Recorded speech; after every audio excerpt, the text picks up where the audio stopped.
What's going on, everybody? It's Q Jackson, host of BLK Talk and When Hunger Strikes. Today is a very special day because I am here with one of my friends, restaurateur, entrepreneur, chef, father, man of the community, Mr. Gregory DuLac. All those things. All of them. Welcome to BLK Talk. Man, it's been 12, 13 years since we've sat down and did something like this. Yes. So if you guys follow me, about 12, 13 years ago, I met this guy. He was the bow tie chef. Okay, he was walking around the city wearing ties, whipping up amazing meals. We instantly connected because we're definitely old souls. And throughout his career, I've supported, I've been there, and he has an amazing story that he's going to tell us today. So, for the people who may not be familiar with you, tell us a little bit about you. So, I'm going to start, like you said, kind of breaking it down because I think father starts first. I'm a father. You know, that's always been my thing is I've always wanted to be a dad. So, I start telling everybody I'm a dad. That's who I am first. And then, honestly, you would think, most people would think chef comes next, and it's not. Like, that's not my second thing. Like, cooking is a skill for me. It's not the passion that people think it is. The people are really my passion. I can just cook really well. I just happen to be a great chef. But you know, DuLac is just an everyday kind of guy. He's just DuLac that can cook. He refers to himself as DuLac, if y'all can tell. I lost my name probably in 2007 when I moved to Georgia. Born and raised in Pensacola, Florida. You know this story. Moved here to Georgia when I was 18 to get away. I really thought I was moving to, you think, when you're from Pensacola, Florida, people say, oh, Atlanta, you know, big city, bright lights. I was like, I'm going to Georgia. I ended up in Macon, Georgia, of all places. Moved away from the water and ended up in Macon? No big city, no bright lights. But again, nobody knew me there. So I was not Greg or Gregory there. People knew me by my last name because it looks weird. It sounds different, so I became DuLac. And since 2007, I've been DuLac. Everywhere I go, people are like, hey, it's DuLac. That people, and I could tell from what people call me how they know me. So if somebody says it's Greg, like they know me from back home. Somebody says that's the bow tie chef, they know me from the city, me being on the scene cooking. If somebody says that's DuLac, that is somebody I have met along the way that's probably closer to me than family. So DuLac. Well, damn, what do I? Because I think you kind of call me all of them things. Depending on how I feel is how I refer to him. Yeah. So when we met, I can't think of what event it was at that we met, but I feel like it was something like Love and Hip Hop Atlanta related. It was one of, at the time, the Atlanta scenes that we were on doing something. I cannot tell you that I even know. Well, neither one of us remember. Clearly, we're getting a little up there in age, but we connected. Yeah. And we've been connected for as long as we've known each other. About 6, 7 years ago, you transitioned to restaurateur. Yes. Okay, and that was a whole thing. You did an amazing job. Yeah. You learned a lot of lessons. You walked away from it. You found yourself again, and now we are in your spot. If you guys can tell, Just Dogs ATL in McDonough, Georgia. I'm sorry, the award-winning Just Dogs ATL in McDonough. So look, tell us about that journey, how you became a restaurateur and how we are where we are today. So, again, kind of going back to cooking being a skill for me, not quite a passion. I've always been great at cooking, like just from the beginning. And I kind of have to, you know, we all old souls. I got to take it back and give it to grandma. I think that's where it started. I know that's where it started. And it just came, it was just an innate skill, just something that without any effort, I was able to whip up a great dish. Again, moving here to Georgia at 18, thinking that I was ready to be an adult, I'm ready to move to the big city and just blow up. did what I know how to do, and which was get a job.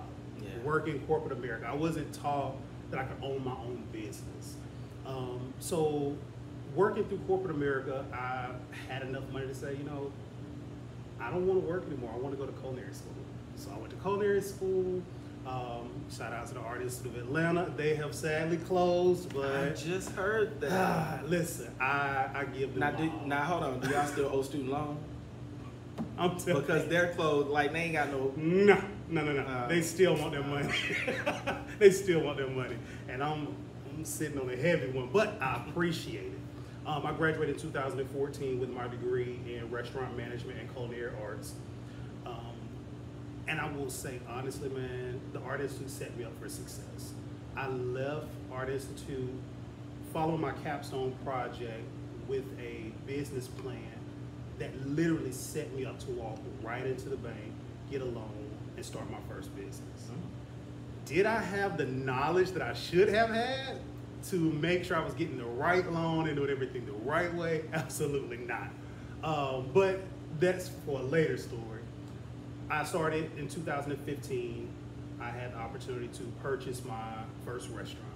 So I purchased right here in McDonough, Georgia, the historic National Bank on the Square, which you came to several times. Beautiful 2-story, 4,000 square foot, 2-story restaurant, 150 seats, full service, bar, upscale Southern cuisine, all the things, like everything. It was my baby. It's what validated me. It was the first thing that made me identify no longer, as I stated, as like DuLac or the bow tie chef, any of these things that I've used to validate me. The restaurant gave me that sense of I'm an individual, I've made my way, I've chosen my path, and I'm good at it. It was everything I wanted. And the people loved you. Listen, I will say closing, which I'll get to. When I had to make that decision to close DuLac's, it was tough. And for a long time, you know, I've talked to you many a nights where I was like, man, I don't want to do it again. I never want to do it again. I don't want to show my face in McDonough. To this day, when people just stumble into Just Dogs, I'm like, oh my God, you're DuLac. You used to own the restaurant on the Square. Nothing but like accolades. Man, you know, those egg rolls that you used to make, like I still think about them. All these things keep flooding back. And I'm like, I don't think I gave myself the credit that I deserve. Like, and I don't know if we think about it, I was 25 when I opened that restaurant. I was 25 and I spent 4 birthdays in the restaurant, like working. It was a lot. You know, the restaurant took a huge toll on my personal life. I unfortunately went through a divorce from my kid's mother. Thank God things have changed. We've all grown. Life is beautiful now. You know, we're on a really great page. We have an amazing co-parenting relationship. But that took a major hit for the restaurant. And people say like, oh, you lose families in the restaurant. You lose time. You do. Like time gets away from you.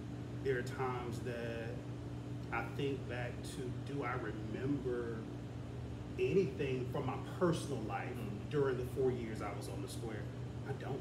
I can't tell you I remember any of those Christmases, any of those Thanksgiving, any of those birthdays for myself or my kids or important people in my family. I don't remember any of those things because it was work. You know, I want to be successful, and blinders to everything, basically. So for you, having the opportunity to open up a restaurant, having the opportunity to be validated, having the opportunity to experience everything you experienced, who did you do it for? Because most people, and the reason that I ask that, most people say, oh, well, I'm doing this so I can create a legacy for my kids. I'm doing this, you know, so my family will have somebody to be proud of. Other people, truth be told, they're doing it to make themselves feel better. So for you, with a situation like that, who did you do it for? I did it for Greg. like Gregory, the little boy. Again, on a very deep personal note, growing up without having my mom or my dad present in my life. I grew up with my grandmother, completely absent from my mother, and you may as well say completely absent from my father as well. There was a lot of missed validation growing up. So to do that, honestly, was for me. And I think back to a notable time where I was talking to my son, to Bryson, and I was telling him, and he at the time may have been 5 years old. I'm telling him like, hey, I'm opening up this restaurant, like I'm gonna name it DuLac's, and I'm just excited. And he is just underwhelmed. And I'm like, dude, this is big. Like, everybody will know. Like, when they see your last name, they see the restaurant, like, they're like, oh, that's DuLac. His dad owns a restaurant. And he hit me with, I don't want people to know my name. Like, they don't know me. And I could not understand, like, why he was not as excited as I was. And it hit me then. I'm validating me. He didn't need any validation. He knew who he belonged to. He knew who he was. I was the one that was lost. Mm-hmm. I was the one that had really nothing to attach to. There was no lineage or legacy attached to, so I felt attached to me. So this was the first opportunity for me to say, everyone that saw me or saw my name or heard about me would connect me to something. Where I felt like I never had that connection, because it's not like anybody could ever say, oh, I know your mom, or I know your dad. And where it seems like just a minuscule thing, like, to me, that was huge, you know? I didn't have that. So that validation was mine. and through, I mean, healing, of course, like, there was a lot of healing that transpired post-closing. I identified those things. I don't even think I knew in 2015, 16, 17, I don't think I knew then that I was doing it for validation. I cannot tell you that if I knew it, that I admitted it then. Today, I know it was validation. So sitting in this space right now, what do you feel was your biggest lesson throughout the restaurant journey in the beginning? That's simple. Don't quit. I honestly look back on, I'll never forget it. It was July 2017. I was like, I can't do this. Like, it's hard. And that was it. I think it was hard. Like, it was hard. And being a parent, all responsibilities stop and start with you. I had 2 kids. Being a business owner, all responsibilities stop and start with you. That's 3 kids. Being a husband, all responsibilities stop and start. It's like everything stopped and started with me. And I gave up. Like, that's something that I had to, and I've been able to say that maybe 2 years now, I've been able to honestly say I gave up. Like, I literally just gave up. I didn't, and it was hard to say I failed. Like, I never wanted to acknowledge the fact that I failed. I had to close my restaurant. And honestly, if you look back, you look at the reviews, you ask people that have been there, like, there was never a failure. It was great. The food was great. The restaurant was great. There were things that I just didn't know. Just honestly, just sheer ignorance, just being a brand new business owner. Yeah, there were some missed opportunities. But the main thing was I just gave up. Like, I got tired, I got scared, and I gave up. Had I known then what I know now, yes, it was tough. Yes, it was hard. I mean, there were times that, I remember making frivolous $3,000, $4,000 purchases on just random stuff. I've always been the guy that wants to shop, buy clothes. But you know this stuff. I've always been that guy. And I had the money to do it. And then there were times that I didn't have $100 to pay a bill. Like, it just wasn't there. Had I known how business really works and to know that's normal, there are times, it's feast and famine. There are times that the money's gonna be just coming in. And there are times that the money doesn't come in. And Georgia Power still want their money.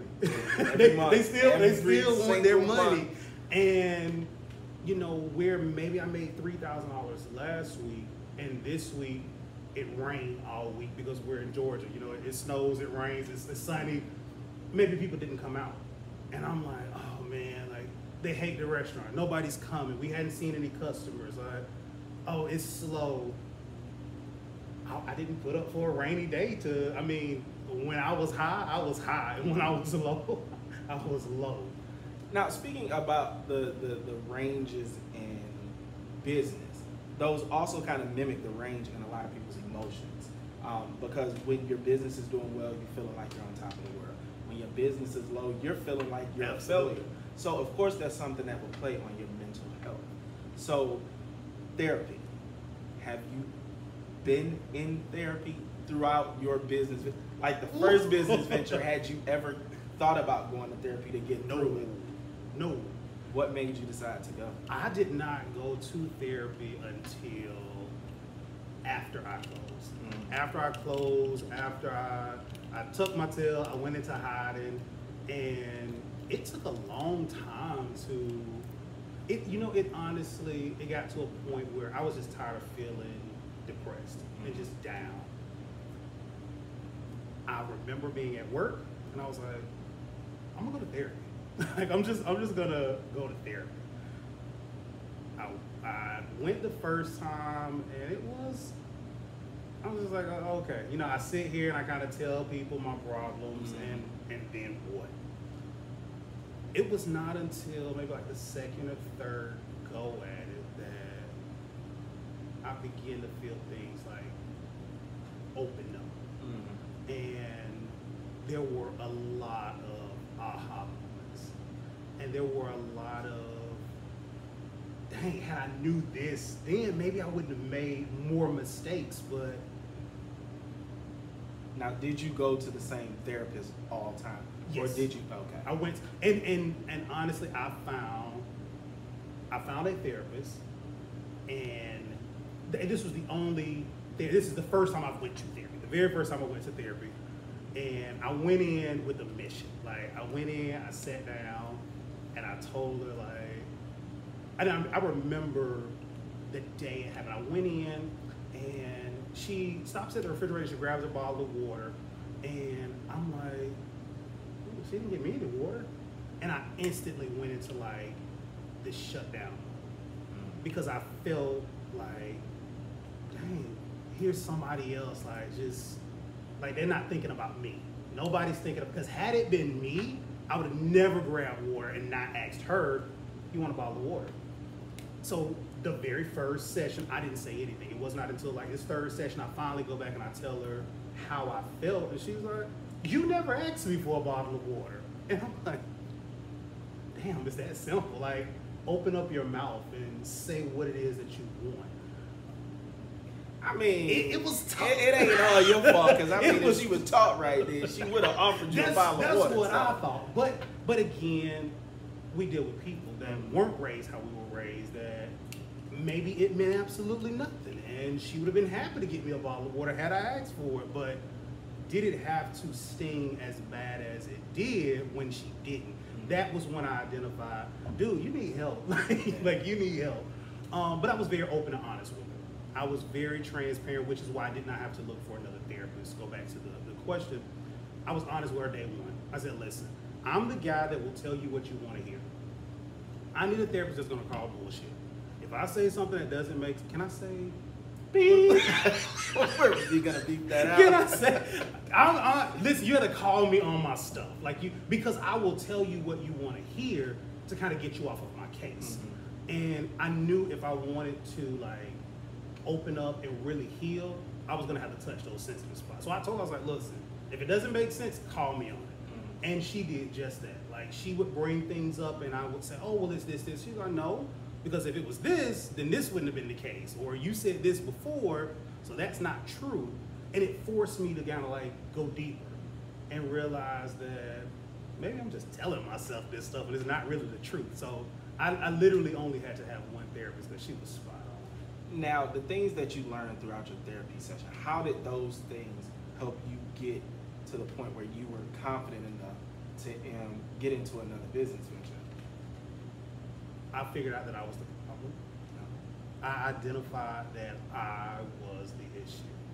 Now, was I the issue because of my own, hiccups? No, I was a product of things that happened to me. But it was, I didn't choose any of these things to happen. So I kind of had to acknowledge things that happened, acknowledge and really be true and say, hey, dude, you need validation. You don't feel like you belong to anybody. You don't feel like you belong anywhere. You have to identify like who you are. Like who is Greg? Like who is this guy outside of being a father, at the time being a husband, being a business owner? Like who is he? So all of those things led me to 2021, where I'm like, I'm ready. Like I'm ready to go back at it. Although I said I would never do it again. I went back to corporate America, which I've never had a problem finding a corporate job. I've always made great money in corporate America because inside, I'm a business. Like I can run a business. I will run your business. I'm gonna treat it like it's mine. I understand what it means to own a business. So I was the perfect manager. Like I did everybody's job great. Everybody loved to have me. But I was like, this isn't mine. I can't do anything with this. So 2001, I literally 2021, yes, not 2001. 2021, I kind of put my big boy drawers on. I was like, dude, you've healed. Like you've identified these areas, you've touched them, you've healed, and it's time to move forward. Like now there has to be progress based off of this newfound identity of who you are. So that's kind of how I got here today. And today, once again, you are an award-winning restaurateur here in McDonough. Yes. I remember a conversation, I feel like it was 3 weeks to a month after you opened, and you was like, Q, I'm not in the red anymore. Like you had made a profit and things had been going well in a very short period of time. So with everything that you learned by getting into business the first time, what did you take from that to make this more successful than the last? Honestly, and I have to first acknowledge the fact that I met a lot of great people along the way. And I would like to say that I'm a very decent individual. People saw that. People identified that I was just a really natural and true, genuine person. So regardless of the fact that I left in 2019 and 2017, late 17, 18, I left McDonough and nobody saw me until January of this year. And I just kind of popped back up. But all of those people came to support, which was rewarding. Just that first initial, just one post that says, hey, I'm doing this. And the people were just super congratulatory, just great job, way to go. That gave me kind of the momentum to really and which is not surprisingly, because I'm slightly cocky, it's not my personality, just poke my chest out, but it gave me that confidence. No, this time I got it. This time I'm gonna be consistent. I'm gonna continue to hit it over the head every single day. And that honestly is the main thing I would say is the consistency. That is what has kept me. Taste of Henry. So Taste of Henry is something that we do here in Henry County every year to support a friend's house, which is a local nonprofit that helps youth and displaced children. It's literally a friend's house. It's that sacred sanctuary for young people. So it was a huge,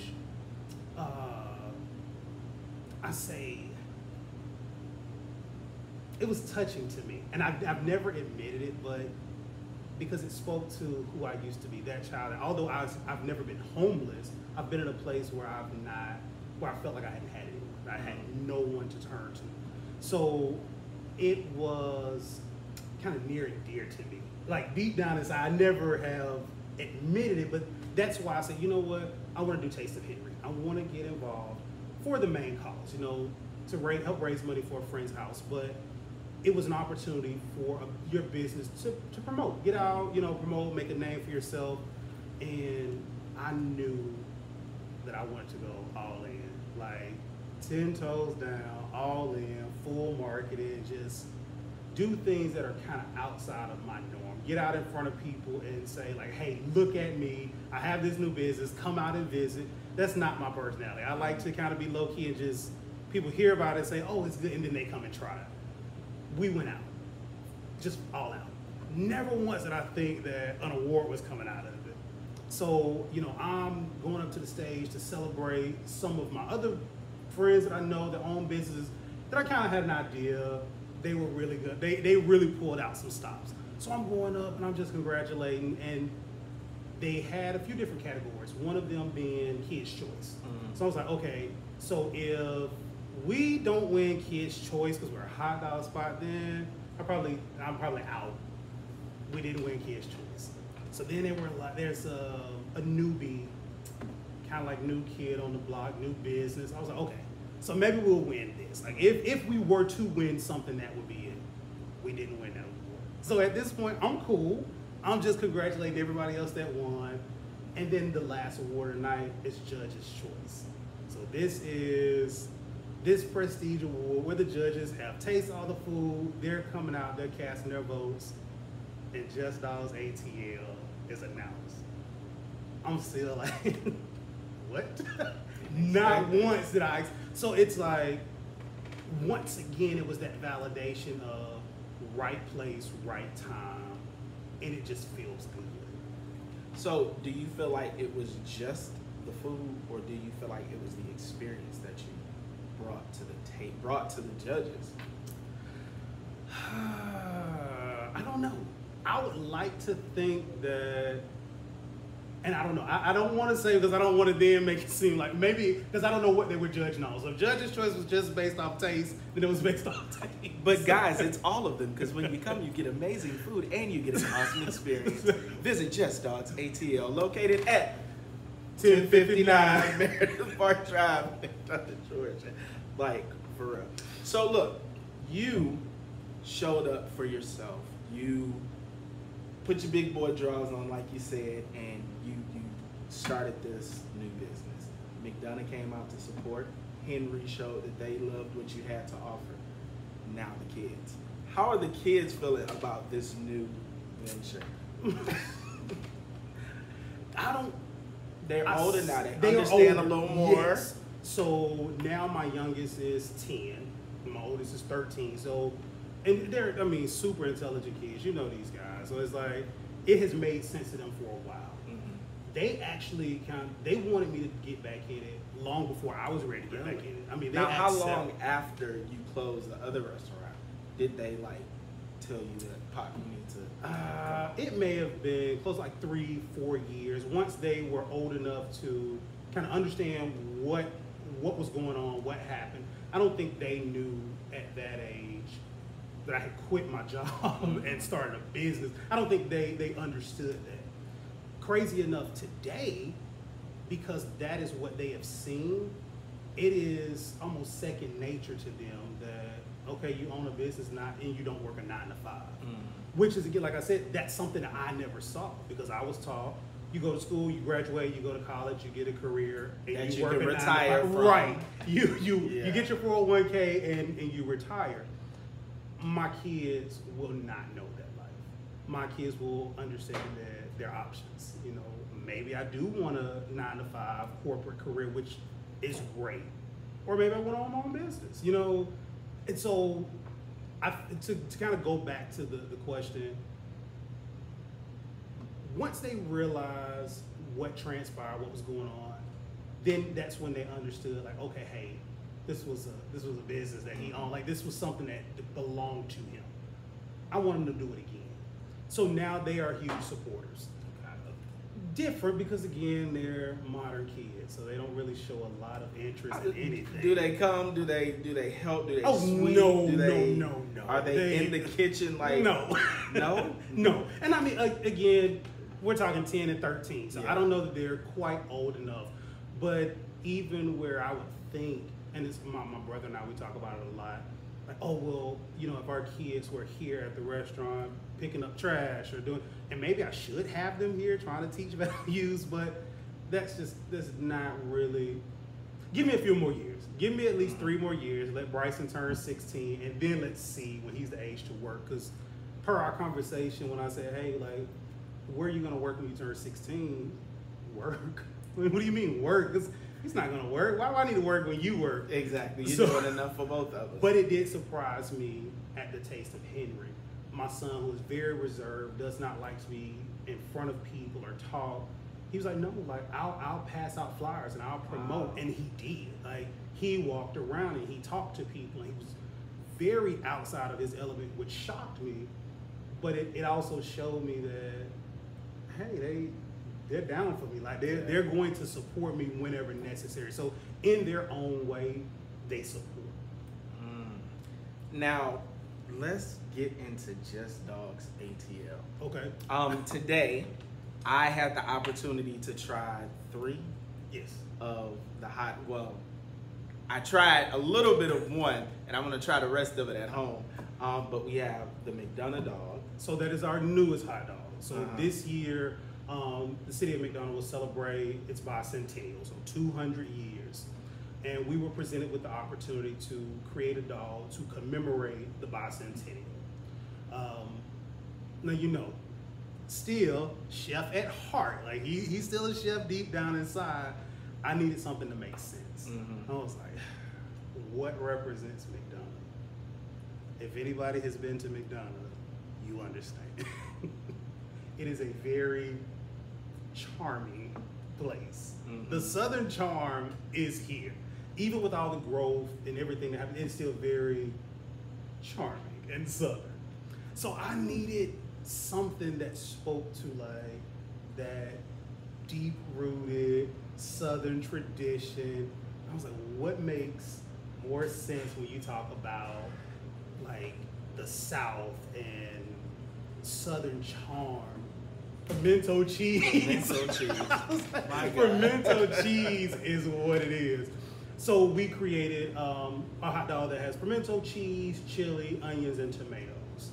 And for anybody that has been to McDonough, they know that McDonough is very, very well known for their tomato sandwiches.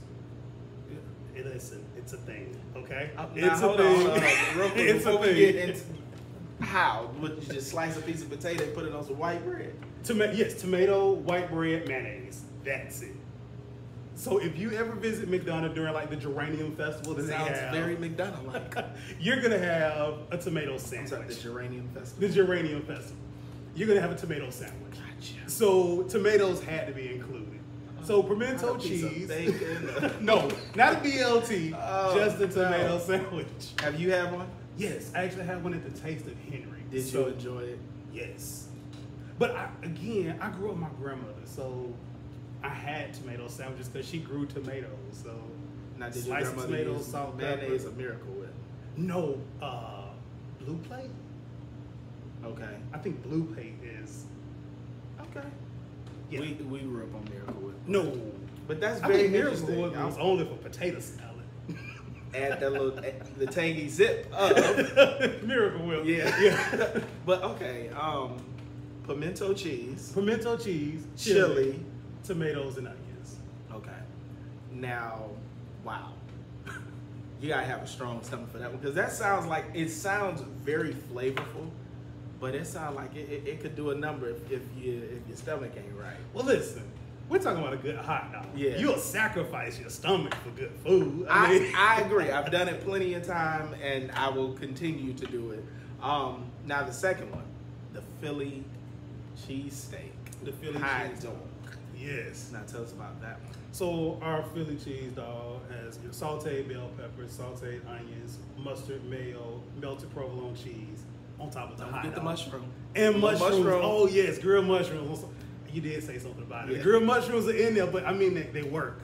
They work well. So, although it does not have, a lot of people ask, does it have like steak on it? Mm-hmm. It doesn't have any steak, but you instantly get like a true Philly cheesesteak flavor from the sauteed bell peppers, onions, and mushrooms. Okay. Like, it gives you Philly cheesesteak on a hot dog. Yeah. It's the thing that when people come in, they're looking at the menu, they're like, I'm thinking about the Philly. And like, if it catches your eye, it's your hot dog. Because if you're okay with the mushrooms, the bell peppers, and onion, it's an amazing hot dog.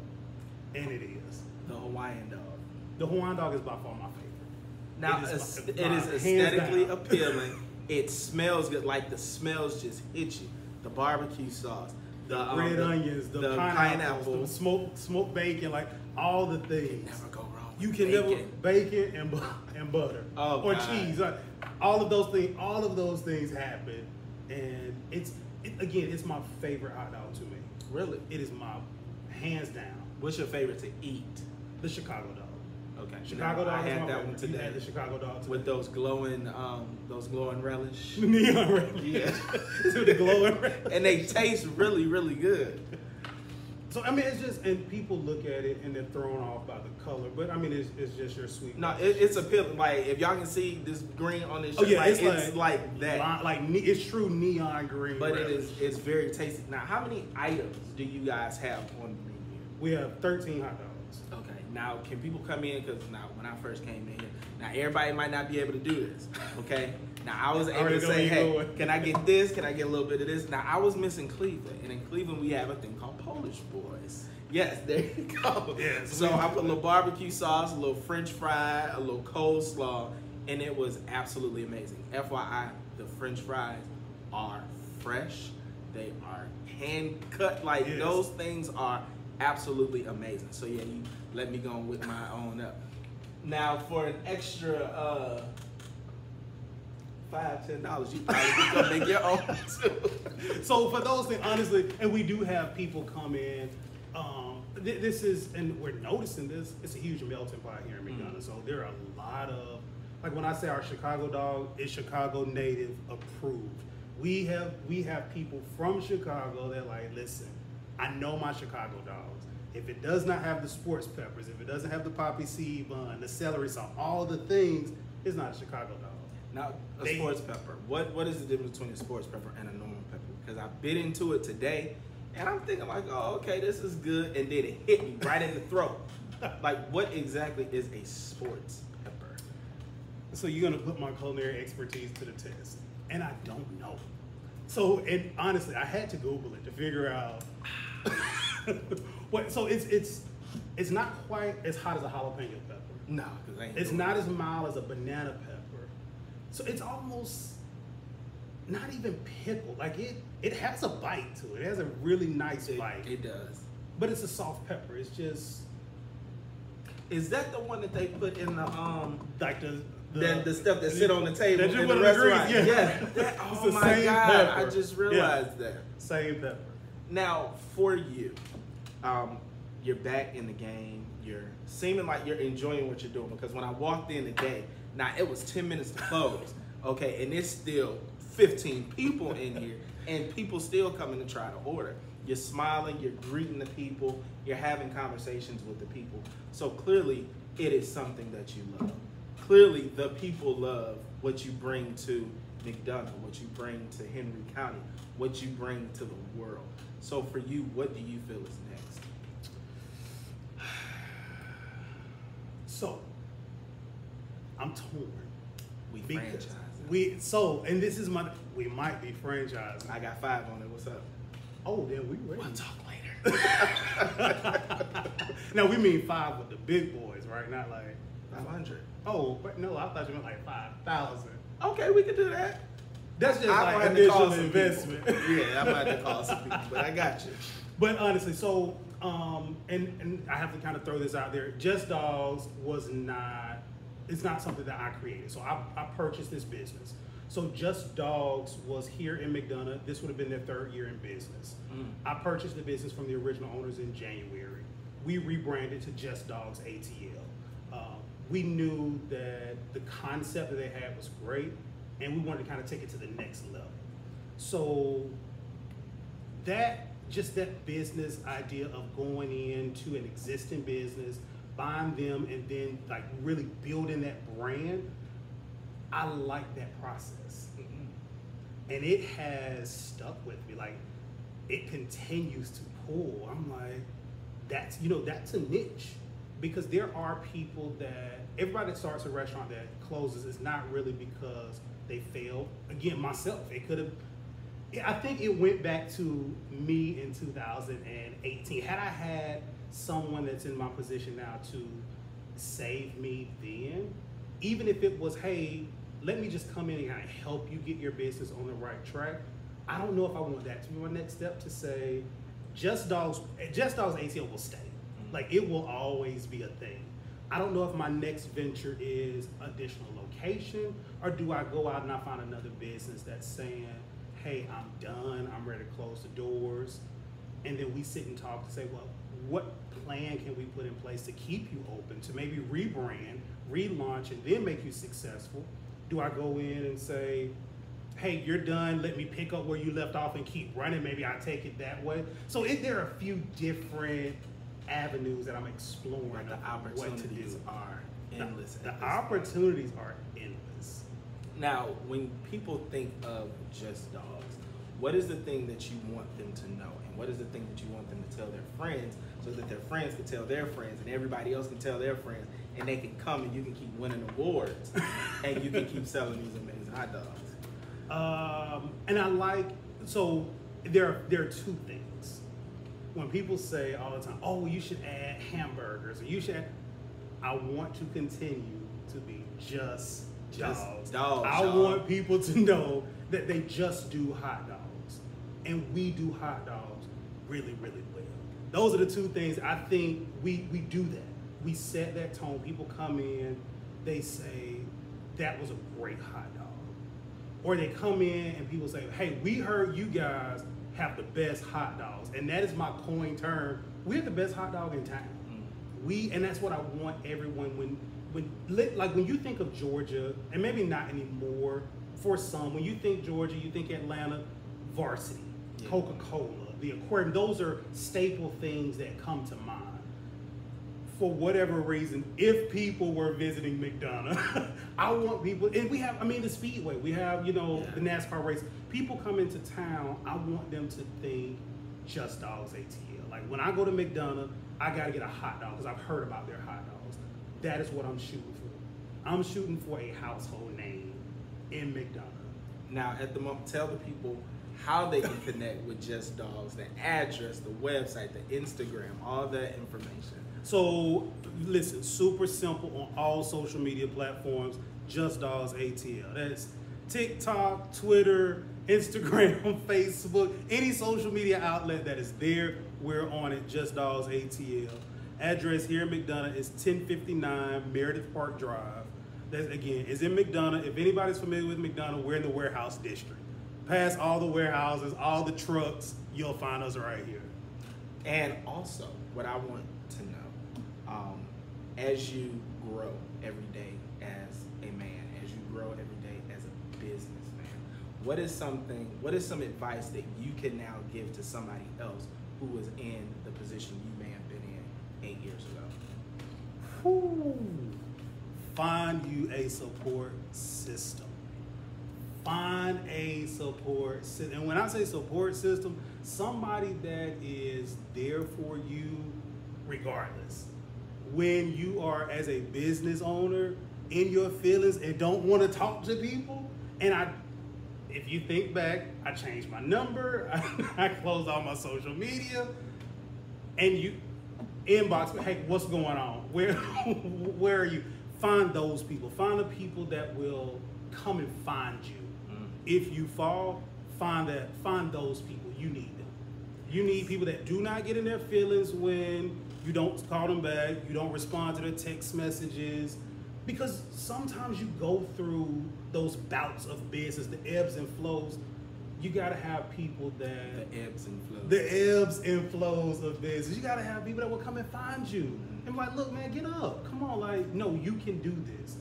And as, like, rudimentary as it sounds, hey, you can do this, sometimes does a lot. Because sometimes you just simply feel like you can't do this. But you can do it. So that's the thing. I say, find a support system and do not give up. I have to admit, I gave up. I do thank God for the opportunity to come back in, to come back strong. I got a second chance. I'm going to make the best of it. And I mean, I'm going to beat this horse until it is no more. Like, I'm going to beat it. Like, I'm never giving up on this. And I mean this mindset, this mentality, this new found me. I'm never giving up on that. Don't stop. Just keep doing, like, just keep doing it every single day. With $1,000, keep doing it. With $100, keep doing it. Like, there are times, honest to God, where I look at my checking account, I'm like, I don't have any money. Like, I have no money. The lights are on. I have, you know, my house is taken care of. I have an amazing support system. I have people that have my back. I get to do it again another day. Yeah. And you make money the next day. Now, did I go from no money to millions in my account? No. But at least I have enough money to do it again. And to do it again. And it is that repetition of just keep doing it. That you hear it a lot with social media, like, just keep posting, just post. And that's life. Just you keep waking up and you keep choosing you, and you just do it again and do it again. That's where I am. Like, I don't want anybody to look at me and think like he got it figured out. No, I'm just doing it again. Like, whatever it is, I'm just doing it. Sometimes I don't even know what to post on social media. But you just I posted 2 weeks ago, but I'm posting. Like, I'm doing it again. Like, I come in, I don't know if I'm gonna see 100 customers or 2, but I'm just gonna do it again. I'm gonna unlock the door, turn the lights on. I'm gonna have the same, like this is me after a full day. Like, I have a watch on. Right. That's how long this day has been. But I'm gonna do it again, and I'm just gonna keep doing it because, I mean, something has to come out of it, right? And you're doing well, and congratulations on not only the award, but congratulations on having the courage to do it again. And to you guys, speaking of choosing, thank you guys for choosing to tune in to another conversation on BLK Talk. And I also need you guys to choose to get in your car and come on down to McDonough to Just Dogs ATL. Because when I dog, you dog, we dog, it's just dogs. Listen, that's my point. Now that's a commercial right there. And I have to, listen, shameless plug to my best friend, O'Shea. Every time he calls me, he's like, DuLac, he was like, when I dog, you dog, we dog, it's just dogs. You need him to come in here. And he has to shoot a commercial, right? Absolutely. Ross. Thank you guys for tuning in once again to another conversation. Thank you so much, Gregory DuLac, Bowtie Chef, Mr. Just Dogs ATL. Thank you so much for having this conversation, and I wish you continued support. And once again, make sure you guys come out to support Just Dogs ATL, and the address is 1059 Meredith Park Drive, McDonough, Georgia 30253. Yes.